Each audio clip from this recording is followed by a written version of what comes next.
তুই রান্নার টেবিলে কি করিস? তুই না এখনো বসিনি, এখনই রান্নার টেবিলে চলে আসছিস। তোর দিয়ে আবার কি বানাবে মালিক? আরে ভাই বলো না, কেবল হয়তো ধরেছি মালিক নিয়ে চলে আসলো। মালিক, এই কাঁঠালের বাচ্চা দিয়ে আপনি কি তৈরি করবেন আবার?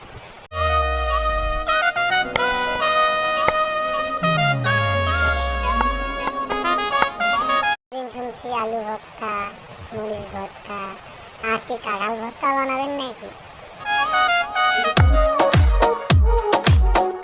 মালিক, আপনি আমাকে খান, তো ওই কাঁঠালের বাচ্চাটাকে খাবেন না মালিক।